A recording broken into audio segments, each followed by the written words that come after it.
bienvenue dans cette chroniquette numéro 2. Aujourd'hui je vais vous parler de Bastet, la déesse solaire. Encore un petit peu, ouais, un petit peu. Donc le chat solaire. Ses attributs donc, de Bastet sont principalement le foyer, la chaleur du soleil et la maternité. Mais elle est aussi bien sûr la fille du dieu Ré, créateur de l'univers. Il faut faire bien attention que Ré ou Ra, tout dépend de la manière dont vous allez le dire, a aussi plusieurs noms. Donc, il s'appelle Kepri lorsque le soleil se lève, tandis qu'il va s'appeler Ré quand le soleil est à son zénith, et Atum lorsque le soleil est couchant. Mais vous allez me dire quel rapport avec un chat et le soleil? À part notre matou qui adore rester au soleil tranquillement sur une pierre.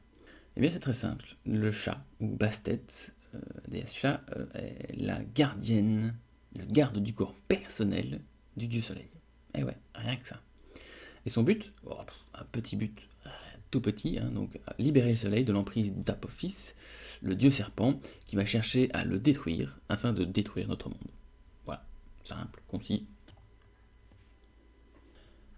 Tout ceci nous est raconté par le livre des morts. Donc le livre des morts est un recueil de formules destinées à l'aide du défunt dans son périple vers l'au-delà. Il fait un maximum de 192 chapitres, même si on n'a jamais trouvé un livre des morts avec tous les types de formules possibles. Les formules du livre des morts est principalement recopié sur du papyrus ou tout autre objet pouvant servir. On sait très bien que par exemple les formules du livre des morts ont aussi été recopiées sur les linceuls ou les bandelettes de linge funéraire des momies, au cas où le mort, dans l'au-delà, aurait besoin d'un copion. Ainsi donc, nous connaissons les informations, d'où proviennent ces informations. Ré, ou Ra, ou Kipri, ou Atum, ou ce que vous voulez, franchit les 12 provinces d'Égypte pendant les 12 heures du jour. Vers 6 heures du soir, il est gagné par le sommeil. Il devient une sorte de cadavre, et son but sera de guider les morts jusqu'à l'au-delà. Un peu après, vers 8 heures, Apophis surgit pour s'opposer à Ré. Son but, comme à chaque fois, comme chaque soir, l'approcher et le tuer. Et comme chaque soir, Bastet est là pour l'empêcher de réussir ses desseins maléfiques. Apophis va s'avancer tout au long de la nuit pour au final, en fin de nuit, se faire décapiter par Bastet. Et c'est pour ça que pour les Égyptiens, chaque lever de soleil marquait ainsi la victoire de Ré sur Apophis. Après avoir parlé du chat solaire, parlons un peu du chat lunaire. Selon Plutarque, dans le traité Isis et Osiris, il développe cette association de la déesse chat avec la lune. On estime à l'époque que la chatte pouvait être en gestation 7 fois dans son existence et accoucher de 28 chatons au total. Ce calcul équivaut au nombre de jours dans le mois lunaire. Les Grecs confondent leur déesse Artémis, personnification de la lune, avec Bastet, la déesse chat. La confusion est d'autant plus aisée que selon la mythologie grecque, Artémis, poursuivie par le monstrueux Python, se serait réfugié en Égypte après s'être transformé en chat.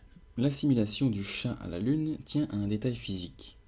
L'œil du félin, dont la pupille se dilate et se rétracte en fonction de l'intensité de la lumière, intrigue les Grecs. Ils sont incapables à l'époque de trouver une explication scientifique à ce phénomène. Ils s'imaginent que la pupille croît et décroît en fonction des phases de l'astre lunaire. Et ouais, ils étaient complètement débiles à l'époque.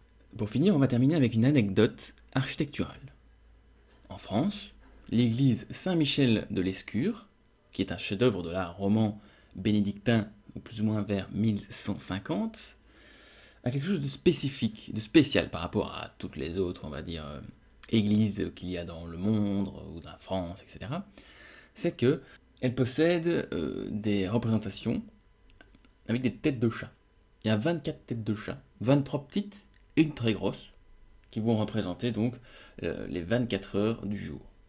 Et voici les deuxièmes chroniquettes qui sont finies. Je vous remercie d'avoir été jusqu'au bout, si vous avez été jusqu'au bout. Et j'espère vous revoir sur mes vidéos en espérant que vous avez appris quelque chose et que vous avez apprécié ce moment. Maintenant, si vous pouvez liker ou simplement ne rien faire d'autre, comme ne surtout pas partager, merci et à la prochaine.